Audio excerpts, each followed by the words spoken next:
तो मैंने यहाँ पे क्वेश्चन लिख लिया, sales required to earn profit of ₹2,40,000। तो डिज़ायर प्रॉफिट वाला फॉर्मूला अप्लाई करना है। तो फॉर्मूला है sales is equal to fix cost plus desire profit upon PV ratio. तो बट सर यहाँ पे फॉर्मूला कौन सा फॉलो करें, रुपीज़ वाला, यूनिट वाला? रुपीज़ वाला, क्योंकि क्वेश्चन में कहीं पे भी यूनिट के बारे में जिक्र किया है नहीं, तो रुपीज़ वाला ही आएगा। मतलब फर्स्ट प्रायोरिटी आपको रुपीज़ वाला ही देना है बस। तो मुझे यहाँ पे सेल्स फाइंड आउट करना है। तो फिक्स कॉस्ट की जगह पे मैं 1,05,000 लिखूँगा। डिज़ायर प्रॉफिट मुझे लिख के दिया है, तो डिज़ायर प्रॉफिट हमें लिख के दिया है 2,40,000 अपॉन पीवी रेशियो 25%। अप्लाई करेंगे, आंसर आ जाएगा। तो 1,05,000 प्लस 2,40,000 डिवाइडेड बाई 25%, तो आता है 13,80,000। आंसर आ गया। Next question. नेक्स्ट बोला the profit made when sales are 15 lakh. तो यहाँ पे क्या लिख के दिया कि सेल्स अगर मैं 15 लाख रुपीज़ का करूँगा तो मेरा प्रॉफिट कितना होगा। तो यहाँ पे अपन को डिज़ायर प्रॉफिट निकालना है और यहाँ पे अपन को सेल्स लिख के दिया है। देखो क्या लिखा, द प्रॉफिट मेड, मैं प्रॉफिट कितना बनाऊँगा अगर मैं सेल्स 15 लाख रुपीज़ का करूँगा। तो अपन को यहाँ पे सेल्स का डेटा लिख के दिया है, तो अपन को प्रॉफिट निकालना है। तो आप लोग याद रखो, जो पहला लिख के दिया रहता है वही आपको फाइंड आउट करना रहता है। यहाँ पे पहला सेल्स लिखा है, इसलिए यहाँ पे आपको सेल्स फाइंड आउट करने की ज़रूरत पड़ी। यहाँ पे द प्रॉफिट लिख के दिया, तो इसलिए यहाँ पे प्रॉफिट। तो प्रॉफिट कौन सा, डिज़ायर प्रॉफिट वाला। तो जैसा क्वेश्चन लिख के दे पहले मैं कॉपी कर लेता हूँ, फिर आपको समझाता हूँ। ठीक है, क्वेश्चन मैंने लिख लिया है। अब डायरेक्टली डिज़ायर प्रॉफिट वाला फॉर्म, लेकिन फॉर्मूला आपको पूरा लिखना है ऐसा, sales is equal to fix cost plus desire profit upon PV ratio. तो देखो, तो यहाँ पे आपको सेल्स लिख के दे, प्रॉफिट पता लगाना है। सेल्स कितना है मेरा, 15 लाख। तो सेल्स के नीचे मैं लिखूँगा 15 लाख। फिक्स कॉस्ट तो मेरा वही है 1,05,000 प्लस डिज़ायर प्रॉफिट तो मुझे पता लगाना है, इसलिए डिज़ायर प्रॉफिट की जगह पे डिज़ायर प्रॉफिट लिखूँगा अपॉन पीवी रेशो कितना है मेरा, 25% हो गया। मैं अब इसके नीचे 1 एज्यूम करूँगा, क्रॉस मल्टीप्लाई। तो यहाँ पे तो 1 है, तो इसको सबसे मल्टीप्लाई करूँगा तो वही आंसर आना है। तो उसको एज इट इज़ वही लिख देता हूँ यहाँ पे, 1,05,000 प्लस DP। तो पूरा 1 इसलिए वही आएगा। और 15 लाख का 25%, तो 15 लाख का अगर मैं 25% निकालता हूँ, 25%, तो आता है 3,75,000।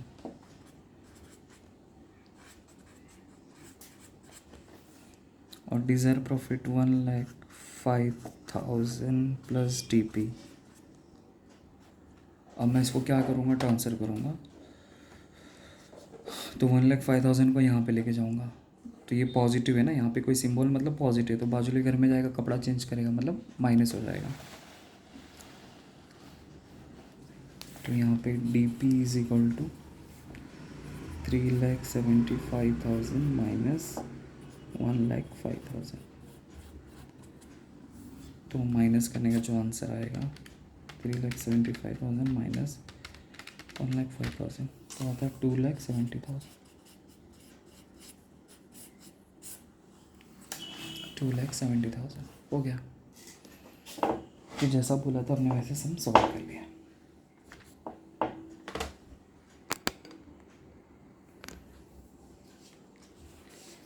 अब उसके बाद देखते हैं नेक्स्ट क्वेश्चन।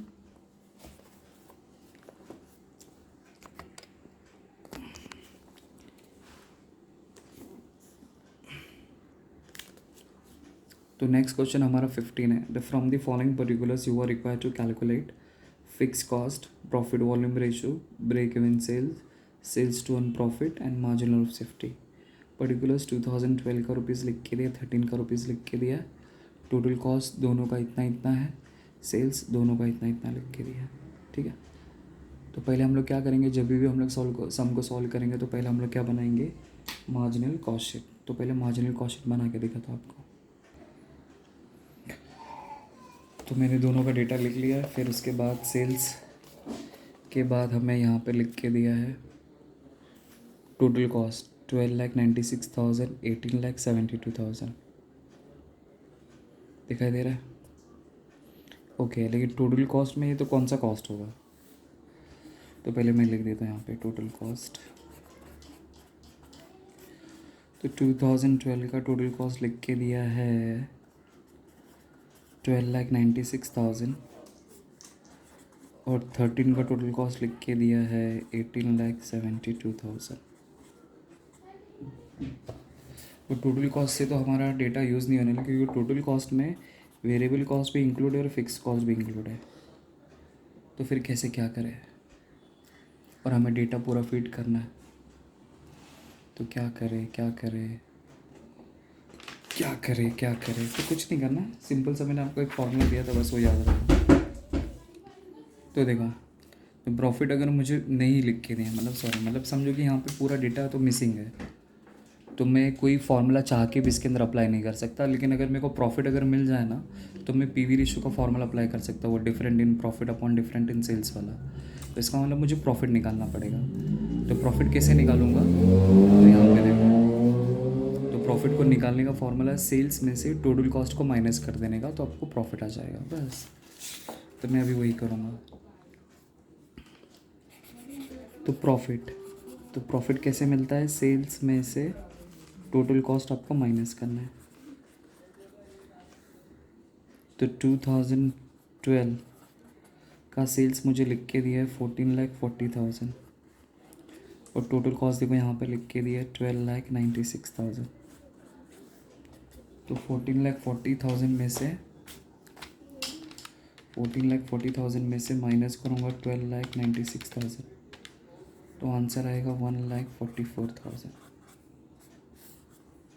ये आ गया 2012 का। तो उसी तरह 2013 का सेल्स मुझे लिख के दिया है 21,60,000। टोटल कॉस्ट कितना है मेरे पास यहाँ पे देखो 18,72,000। तो 21,60,000 में से माइनस करता हूँ 18,72,000, तो आंसर आता है 2,88,000।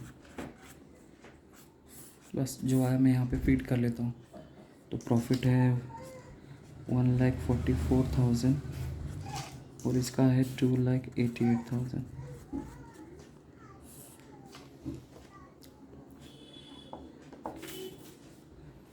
अब कैसे करें? तो भी हमारा डेटा तो फीड नहीं हो रहा है, लेकिन अभी तो हम लोग फार्मूला तो अप्लाई कर सकते हैं ना। अब मेरे पास सेल्स का भी डेटा है, प्रॉफिट का भी डेटा है, तो अब मैं इजीली पीवी रेशियो का फार्मूला अप्लाई करके वैल्यू निकाल सकता हूँ। तो पहला है पीवी रेशियो। तो पीवी रेशियो को निकालने का फार्मूला क्या है? Difference in profit upon different in sales into 100। तो पहले मैं निकालूंगा 2012 का। तो 2012 का डिफरेंस इन प्रॉफिट, तो मुझे आपको क्या करना है कि सेकेंड ईयर में से फर्स्ट ईयर को माइनस करना है। तो यहाँ पे हाईलाइट कर देता हूँ। तो 2,88,000 में से माइनस करूँगा 1,44,000 डिवाइडेड बाय सेल्स मुझे लिख के दिया सेकेंड ईयर का 21,60,000 इसे माइनस करूँगा 14,40,000 इंटू 100। सर ये तो दोनों के लिए कॉमन ही है, बस अब इसमें से इसको माइनस, तो 2,88,000 में से ये गया तो 1,44,000 आएगा। अब 21 लाख में से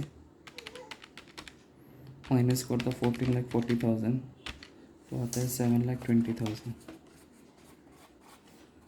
इंटू 100। तो 1,44,000 डिवाइड बाई 7,20,000 इंटू 100 अगर मैं करता हूँ तो ये आंसर आ जाएगा मेरा 20%। बस अब उसी लिए तो मैंने 2 साल वाला डेटा यूज़ कर लिया। वापस बेसिक फार्मूला आपको अप्लाई करना है, पीवी रेशियो। तो कंट्रीब्यूशन अपॉन सेल्स इंटू 100। तो पहले मैं निकालूंगा 2012 का। तो 2012 का कंट्रीब्यूशन तो नहीं है मेरे पास, सॉरी यहाँ पे करता हूँ। तो 2012 का तो फॉर्मूला है PV ratio upon contribution upon sales into 100। तो पीवी रेशियो तो मेरे पास आ गया 20%, 20% लिख दिया यहाँ पे। इज इक्वल टू कंट्रीब्यूशन तो नहीं, लेकिन मेरे पास सेल्स है। तो 2012 का अगर मैं आपको सेल्स दिखाऊँ सेल्स, तो 14,40,000 आता है। तो यहाँ पे मैं लिख दूँगा 14,40,000। बस अब इसको सॉल्व करना है। यहाँ पे इंटू 100 लिखने की ज़रूरत नहीं, क्योंकि यहाँ पे मैंने परसेंटेज लिख दिया है। अब इसके नीचे 1 एज्यूम करूँगा, इसका इसके साथ, इसका इसके साथ। तो contribution is equal to 14,40,000 into 20%। तो कॉन्ट्रीब्यूशन मेरा कितना आ जाएगा? तो 14,40,000 इंटू 20%, तो 2,88,000।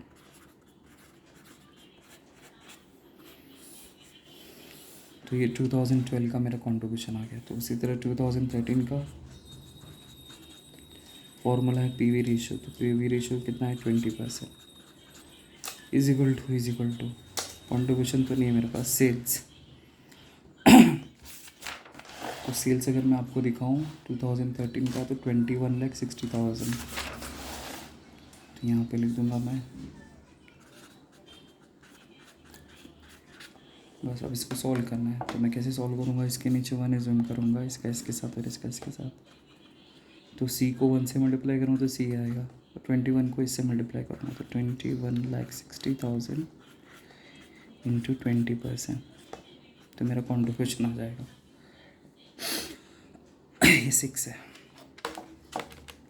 तो 21 लाख का 60%, 20% सॉरी, तो 4,32,000 आता है।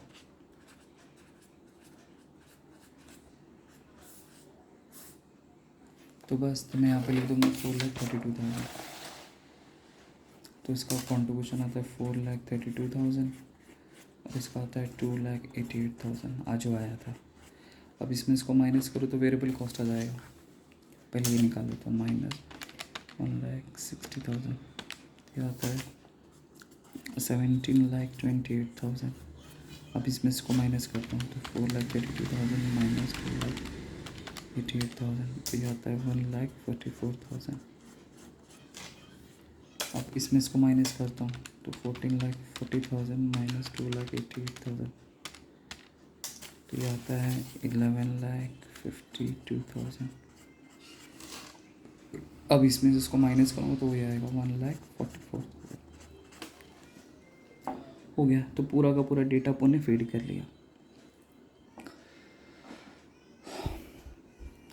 ठीक है, अब जो जो पूछा वो निकाल लेते हैं, क्या क्या पूछा है।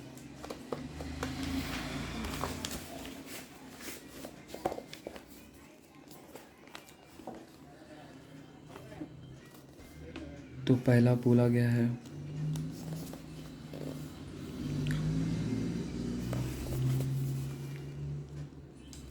फिक्स कॉस्ट निकालने वाला, वो मैंने निकाल दिया। प्रॉफिट वॉल्यूम रेशियो निकालने वाला, वो भी निकाल दिया। अब मुझे निकालना है ब्रेक इवन सेल्स। तो अभी मैं ब्रेक इवन सेल्स का फॉर्मूला अप्लाई करता हूँ।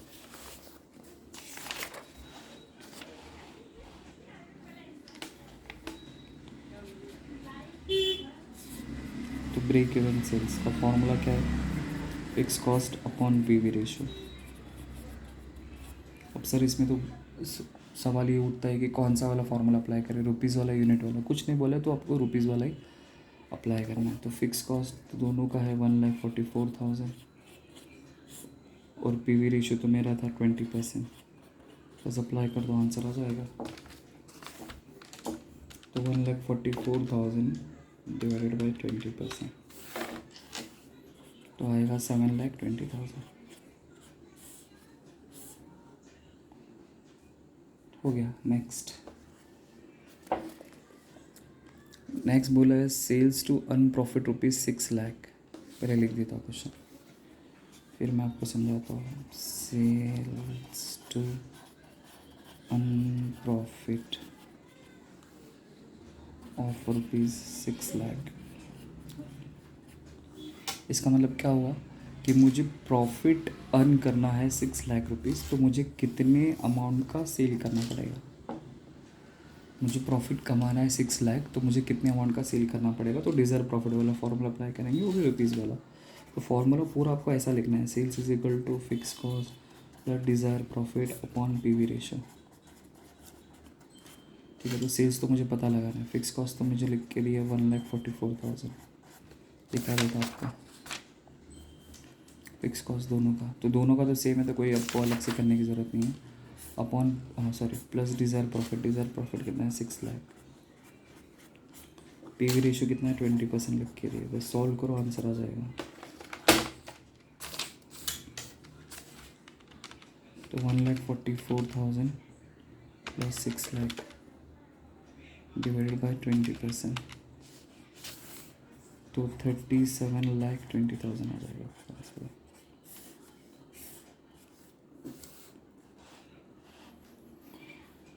नेक्स्ट सवाल क्या पूछा देखो। नेक्स्ट बोला है मार्जिन ऑफ सेफ्टी क्या होगा 2012 का, ठीक है। मार्जिन ऑफ सेफ्टी तो फॉर्मूला होता है actual sales minus break even sales, तो भी 2012 का निकालना है। तो एक्चुअल सेल्स का मतलब जो टेबल में आपको जो लिख के दिया रहता था, तो 2012 का सेल्स कितना है, ये आपका एक्चुअल सेल्स हो गया 14,40,000। ब्रेक इवन सेल्स तो देखो यहाँ पे ब्रेक इवन पॉइंट मतलब ब्रेक इवन 7,20,000, माइनस कर दो आपका आंसर आ जाएगा। तो 14,40,000 माइनस 7,20,000, तो सेम ही आता है 7,20,000 हो गया। तो जो जो आपको पूछा था वो हमने फाइंड आउट कर लिया। आई होप आपको समझा रहेगा। तो देखिए नेक्स्ट क्वेश्चन हम लोग सॉल्व करेंगे। अब यहाँ से हम लोग सेकंड टाइप का सम सॉल्व करेंगे, जिसको आप लोग बोल सकते हैं सीपीयू वाला। तो यहाँ पे आपको जो डेटा लिख के दिया रहेगा उसको रुपीज़ में भी कन्वर्ट कर सकते हैं, सीपीयू में भी, या दोनों में कर सकते हैं।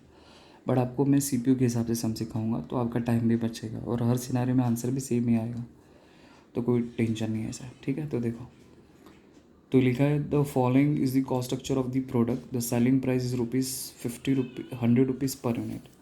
ओके, तो हमें सेलिंग प्राइस लिख के दिया ₹100 पर यूनिट, ठीक है। वेरिएबल कॉस्ट के बारे में लिख के दिए पर यूनिट, मटेरियल का वेरिएबल कॉस्ट है ₹38, लेबर है ₹14, डायरेक्ट एक्सपेंस लिख के दिए ₹8। तो ये तीनों मेरा वेरिएबल कॉस्ट हो गया, तीनों को प्लस करूँगा तो मुझे मेरा वेरिएबल कॉस्ट आ जाएगा। फिक्स्ड ओवरहेड मुझे लिख के दिए for the year, factory overhead मुझे इतना लिख के दिया, ऑफिस ओवरहेड मुझे इतना लिख के दिया, और number of unit produced and sold इतना लिख के दिया है, ठीक है। तो बोला पीवी रेशियो निकालो, ये निकालो, ये निकालो, ये सब निकालो, ठीक है, निकाल लेते हैं।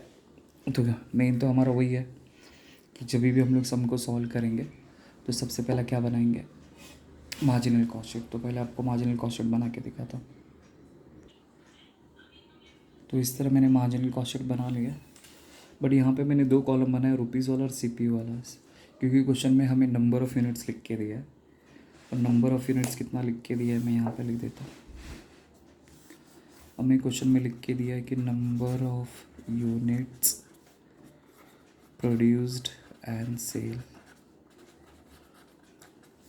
Is 40,000 units.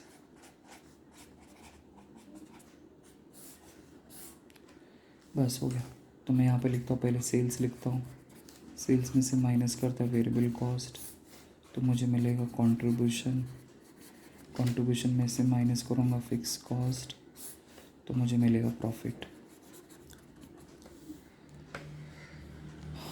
तो सेल्स का मुझे रुपीज़ तो नहीं लिख के दे, बट उसका सीपीयू लिख के दे, देखिए यहाँ पे the selling price per unit ₹100। तो कॉस्ट, सीपीयू का मतलब होता है कॉस्ट पर यूनिट, सीपीयू का मतलब होता है कॉस्ट पर यूनिट, मतलब एक यूनिट को बनाने का खर्चा कितना। तो मैं एक यूनिट को ₹100 में सेल करने वाला हूँ। अब मुझे इसको रुपीज़ चाहिए, तो रुपीज़ को क्या करने का, ये नंबर ऑफ़ यूनिट है ना, तो मैं कितना प्रोड्यूस करूँ और कितना बेच रहा हूँ, 40,000 यूनिट बेच रहा हूँ, और 40,000 को क्या करेंगे 100 से मल्टीप्लाई करेंगे, आपको उसका रुपीज़ आ जाएगा। तो मैं सेल्स का वैल्यू मैं यहाँ पे आपको दिखा रहा हूँ, 40,000 नंबर ऑफ़ यूनिट इंटू 100, तो ये मेरा आ जाएगा 40 लाख्स। तो 40 लाख्स यहाँ पे मैंने लिख दिया। अब वेरिएबल कॉस्ट, तो वेरिएबल कॉस्ट में देखो यहाँ पे हमें डेटा क्या लिख के दिया, variable cost per unit, material मेरा ₹38 है, लेबर मेरा ₹14 है, डायरेक्ट एक्सपेंस ₹8, तीनों को प्लस करेंगे वेरिएबल कॉस्ट मिल जाएगा। तो वेरिएबल कॉस्ट पर यूनिट तीनों को प्लस करेंगे तो 38 + 14 + 8, अगर मैं सबको ऐड करता हूँ तो मुझे मिलता है 60 रुपीज़।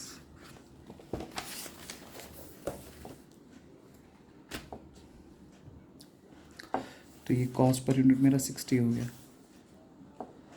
अब मुझे अभी वेरिएबल कॉस्ट का रुपीज़ निकालना है, तो कितना मैं बना रहा हूँ यूनिट, 40,000 को 60 से, तो वेरिएबल कॉस्ट का रुपीज़ निकाल रहा था। कैसे निकालूंगा, 40,000 नंबर ऑफ़ यूनिट्स इंटू 60, तो ये आ जाएगा 24 लाख। मल्टीप्लाई करेंगे तो 24 लाख आ जाएगा।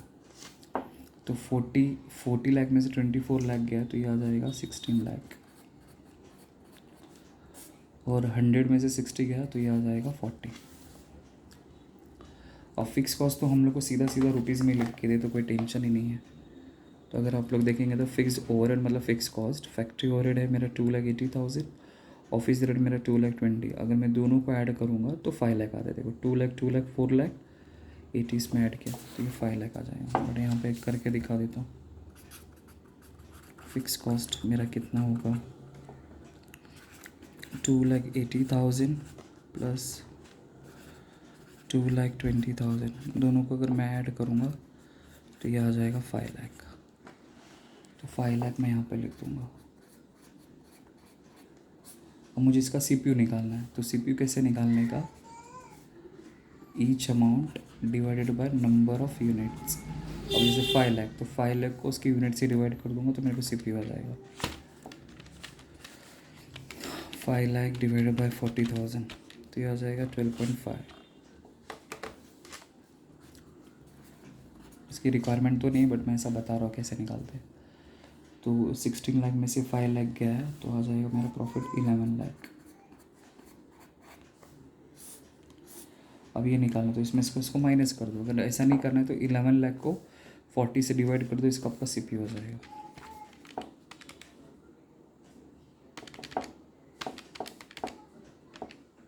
$27.5 बस। बट सीपीयू का डेटा तो हम लोग को यहाँ पे ही चाहिए रहता है, इतना ही चाहिए रहता है, इतनी रिक्वायरमेंट रहती है। तो आप लोग इसको इस तरह सॉल्व कर सकते हैं। बस आपका एक बार मार्जिनल कॉस्ट शीट बन गया तो आप तो सब कुछ निकाल सकते हो। ठीक है, तो हमें पहला क्या बोला, देखो पहला बोला फाइंड आउट पीवी रेशो। ठीक है, तो पहले पीवी रेशो निकालता हूँ।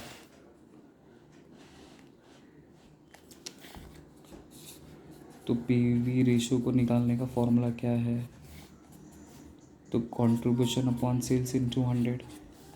तो कंट्रीब्यूशन कितना है मेरा यहाँ पे देखो, तो कंट्रीब्यूशन है 16 लाख, तो मैं यहाँ पे 16 लाख लिख दूँगा।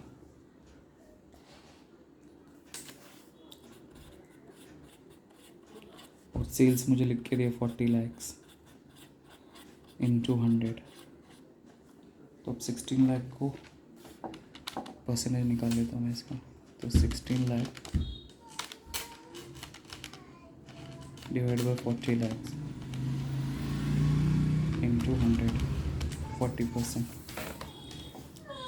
तो आपका 40% हो गया। नेक्स्ट क्या पूछा देखो, नेक्स्ट बोला है कि ब्रेक इवन पॉइंट निकालो इन यूनिट्स में। ठीक है, तो break even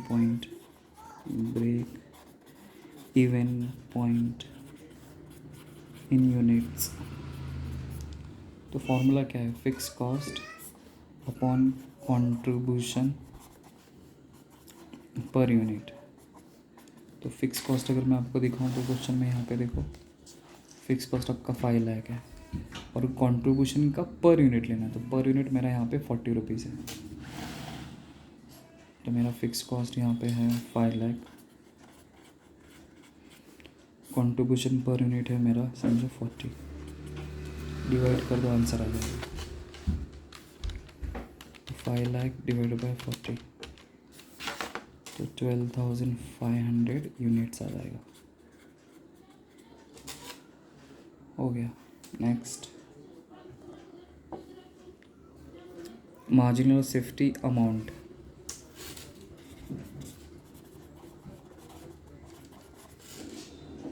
marginal of safety amount में निकालना है मुझे।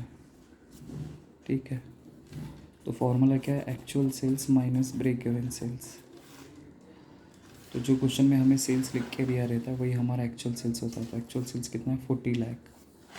तो मैं यहाँ पे लिख दूँगा 40 लैक्स। और ब्रेक इवन सेल्स, तो ब्रेक इवन सेल्स, तो यहाँ पे मैंने ये जो निकाला था ये तो यूनिट में निकाला, तो मुझे पहले ब्रेक इवन सेल्स निकालना पड़ेगा। तो मैं यहाँ पे करता हूँ break even sales in rupees में। तो कैसे निकालेंगे, fix cost upon PV ratio. तो फिक्स कॉस्ट तो मुझे 5 लाख लिख के दिया है और पीवी रेशो देखो ऊपर 40% लिख के दिया। तो मैं क्या करूँगा, 5 लाख का 40%, तो 12,50,000 आता है।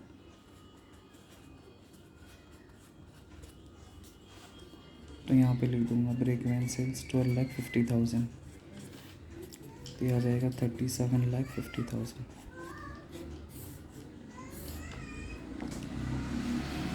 देन उसके बाद क्या बोला देखो, देन बोला कि break even point if fixed overhead increase by 20%। Okay, तो मेरा ब्रेक इवन पॉइंट क्या होगा अगर फिक्स्ड ओवरहेड इंक्रीज बाय 20% होगा। तो मुझे पहले क्या करना पड़ेगा, फिक्स कॉस्ट को 20% इंक्रीज़ करना पड़ेगा, फिर निकालते ब्रेक इवन पॉइंट।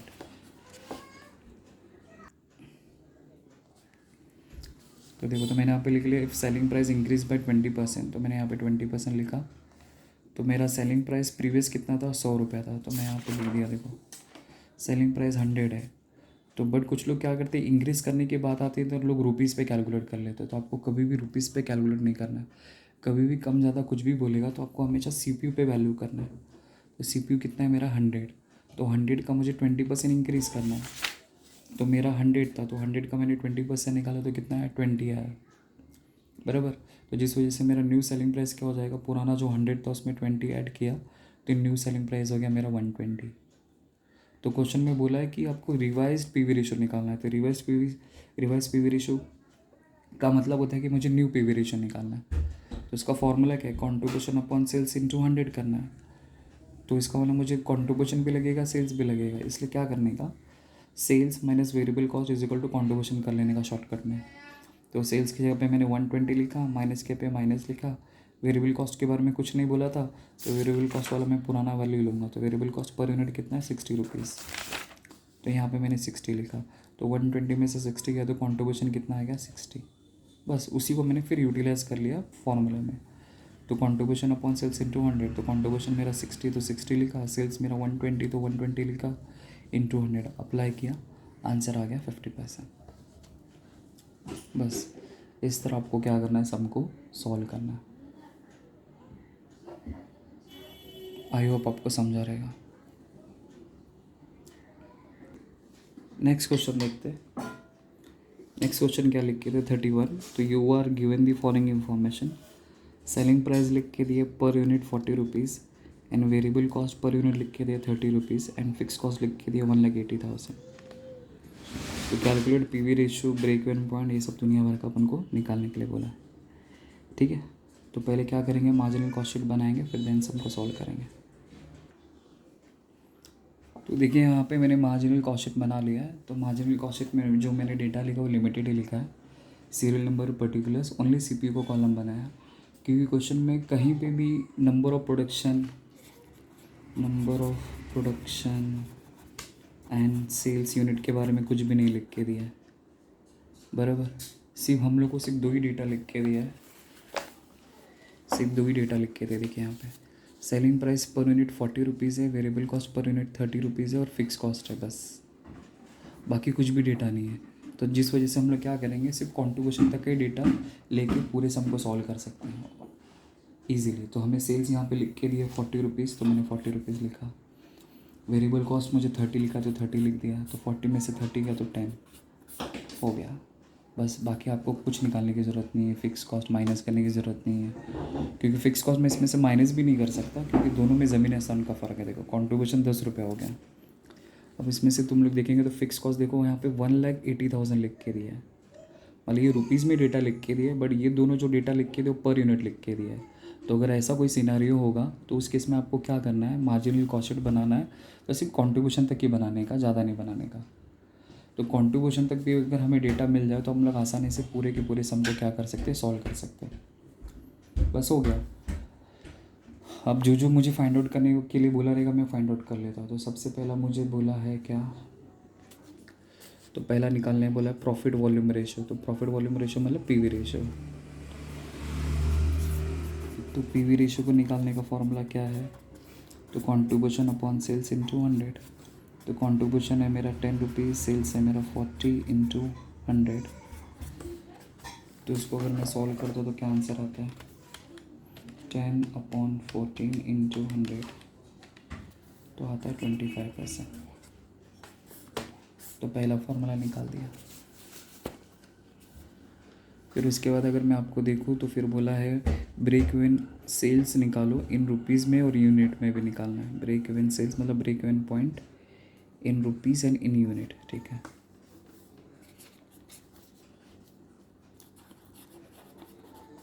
तो ब्रेक इवन पॉइंट, तो पहला इन रुपीज़ में निकालता हूँ।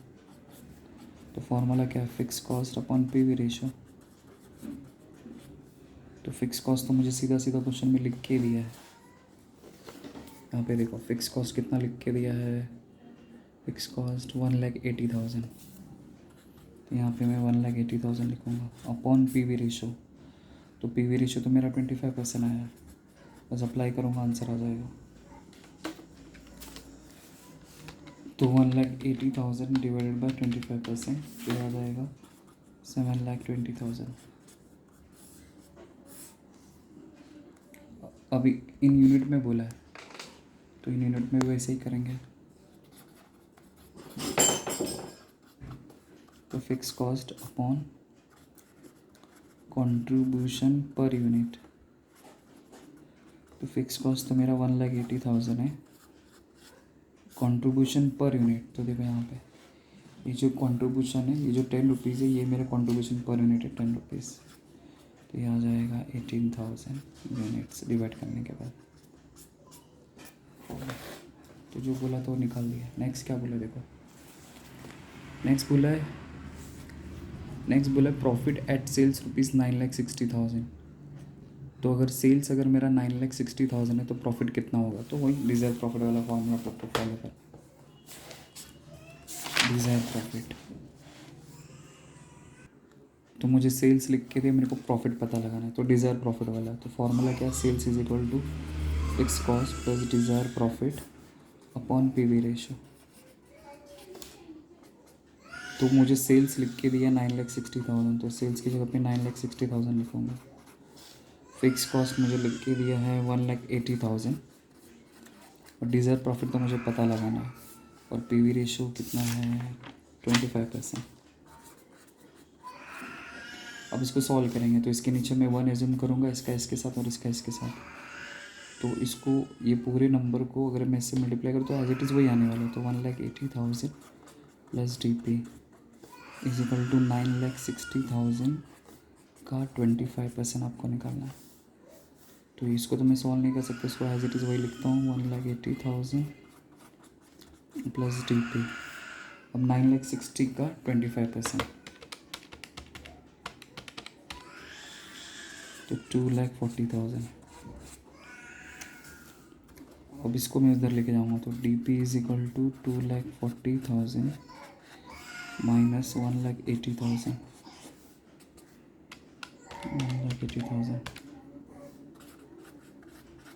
60,000 मेरा डिज़ायर प्रॉफिट आ गया, हो गया। नेक्स्ट क्या बोला देखो, न्यू ब्रेक इवन सेल्स क्या होगा इन रुपीज़ में if sale price is reduce by 10%। Okay, तो सेलिंग प्राइस मुझे 10% कम करने के लिए बोला है, ठीक है। Last case, if selling price reduced by 10%। तो देखो, तो मेरा सेलिंग प्राइस मुझे कितना लिख के दिया था 40 रुपीज़, तो 40 का मुझे 10% रिड्यूस करना।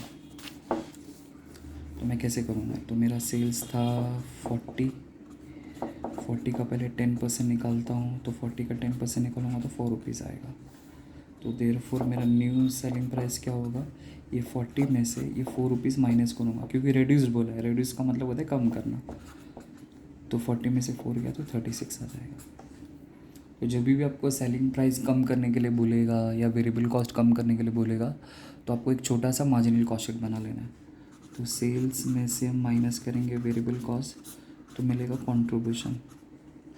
तो सेल्स है मेरा भी न्यू वाला 36। वेरिएबल कॉस्ट के बारे में कोई चेंजेस करने नहीं बोला, तो वेरिएबल कॉस्ट कितना था प्रीवियसली वो देख लो। तो वेरिएबल कॉस्ट कितना था 30, तो यहाँ पे मैं ले लूँगा 30। तो 36 में से 30 गया तो आ जाएगा 6 रुपीज़ कंट्रीब्यूशन। बस अब मुझे न्यू ब्रेक इवन पॉइंट निकालने वाला है, न्यू ब्रेक इवन पॉइंट निकालने वाला, वो भी इन रुपीज़ में। ठीक है, तो क्या फॉर्मूला है, fix cost upon PV ratio, right. तो फिक्स कॉस्ट तो है मेरे पास, फिक्स कॉस्ट कितना है मेरे पास 1,80,000। और मुझे नया वाला पीवी रेशो निकालना पड़ेगा, क्योंकि यहाँ पे जो डेटा है, यहाँ पे पीवी रेशो को निकालने के लिए कंट्रीब्यूशन और सेल्स लगता है। तो यहाँ पे सेल्स भी चेंज हो गया और कंट्रीब्यूशन भी चेंज हो गया, इसलिए न्यू पीवी रेशो मेरे को निकालना पड़ेगा। तो न्यू पीवी रेशो को निकालने का फॉर्मूला क्या है, कंट्रीब्यूशन अपॉन सेल्स इंटू 100। तो मेरा कंट्रीब्यूशन है 6 रुपीज़, ये 36 इंटू 100 कर दो तो कितना आता है 6/36 इंटू 100, तो 16.66% आता है, 16.66%।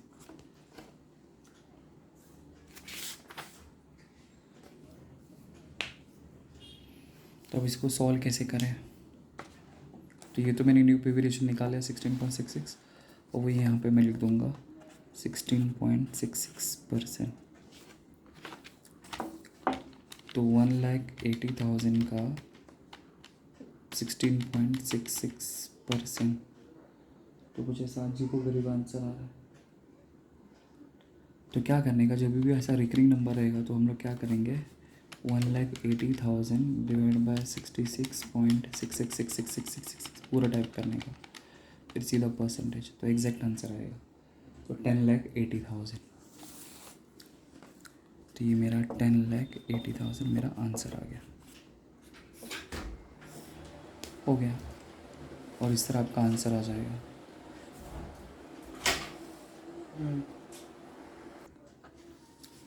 तो इस तरह आपका आंसर आ जाएगा। बस, तो ऐसे ही था ये सब। आई होप आपको समझा रहेगा, ठीक है।